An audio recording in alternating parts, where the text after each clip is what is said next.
भारत ने एक शानदार दाव चलते हुए टिकटॉक समेत 59 चीनी ऐप्स पर पूर्णतः प्रतिबंध लगा दिया है, जिससे भारत की सुरक्षा को काफी खतरा था। ऐसे में चीन यदि कोई एक्शन लेना चाहे तो भी वो नहीं ले सकता, क्योंकि भारत ने अब चीन की अवस्था ऐसी कर दी है कि ना उससे अब निगलते बन रहा है और ना ही उगलते। तभी तो चीन ने मंगलवार को कहा है कि 59 चीनी मूल की मोबाइल ऐप पर प्रतिबंध लगाने का भारत का कदम विश्व व्यापार संगठन यानी कि WTO के नियमों का उल्लंघन हो सकता है और नई दिल्ली को इस बारे में सोचना चाहिए। भारत को एक खुले और निष्पक्ष कारोबारी माहौल बनाए रखना चाहिए। भारत में चीनी दूतावास के प्रवक्ता जी रोंग ने कहा है कि कुछ चीनी ऐप्स को निशाना बनाने के लिए और भेदभाव भरे रवैये से उठाए गए इस कदम का आधार स्पष्ट और समझ से परे है। भारत का यह कदम निष्पक्ष और पारदर्शी प्रक्रिया के खिलाफ है। ये राष्ट्र सुरक्षा की भावना का दुरुपयोग है, जो WTO के नियमों का उल्लंघन भी हो सकता है। ये अंतर्राष्ट्रीय व्यापार और ई-कॉमर्स के तौर तरीकों के खिलाफ है और ये भारतीय ग्राहकों के हित और बाजार की शर्तों के अनुरूप भी नहीं है।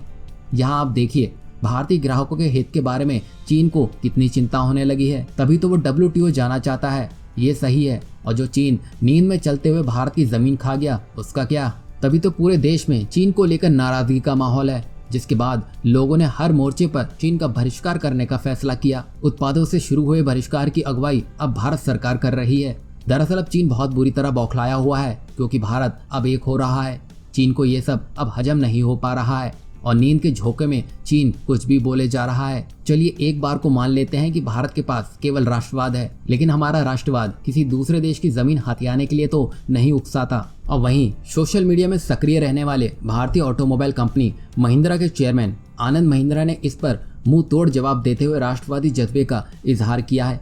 आनंद महिंद्रा आजकल प्रोपेगेंडावादी चीनी मीडिया का भी डटकर मुकाबला कर रहे हैं। इसी कड़ी में हाल ही में ग्लोबल टाइम्स के मुख्य संपादक हु शिजिंग ने भारत को भाषण देते हुए ट्वीट किया, अगर चीन के लोग भी भारत के सामान का बॉयकॉट करना चाहें तो उन्हें कुछ खास मिलेगा ही नहीं। भारत के दोस्तों, राष्ट्रवाद के अलावा कुछ और है आपके पास? भारत पर इस तरह के कटाक्ष के बाद आनंद महिंद्रा मैदान में उतरे और उन्होंने ट्वीट किया, मैं समझता हूं कि ये टिप्पणी जो इंडिया इंक को पहली बार मिली है, सबसे प्रभावी और प्रेरक साबित हो सकती है।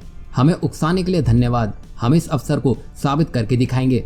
अगर आप नहीं जानते हैं तो हम आपको बता देते हैं कि महिंद्रा एंड महिंद्रा कंपनी एक ऐसा रिफाइंड वेंटिलेटर विकसित कर रही है जिसकी कीमत सिर्फ 7,500 रुपए होगी। अभी एक वेंटिलेटर का मूल्य करीब 10 लाख रुपए होता है। इससे अब आप समझ सकते हैं कि मजबूत इंसान थक कर रुकता नहीं, बल्कि मुश्किलों का सामना करते हुए चुनौतियों के साथ साथ चीनियों को भी धूल चटा सकता है। ऐसे में जब आनंद महिंद्रा चीन की चुनौतियों को स्वीकार कर चुके हैं तो उनसे ये उम्मीद लगाई जा सकती है कि वे जल्दी IT क्षेत्र में भी बड़ी घोषणा कर सकते हैं।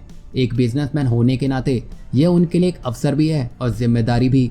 इस बार चीन ने जो भारत को छेड़कर गलती कर दी है, उसका खामियाजा अब चीन को भुगतना ही होगा। क्या अमीर और क्या गरीब, इस बार चीन की हिमाकत की वजह से आज पूरा देश एक हो चुका है।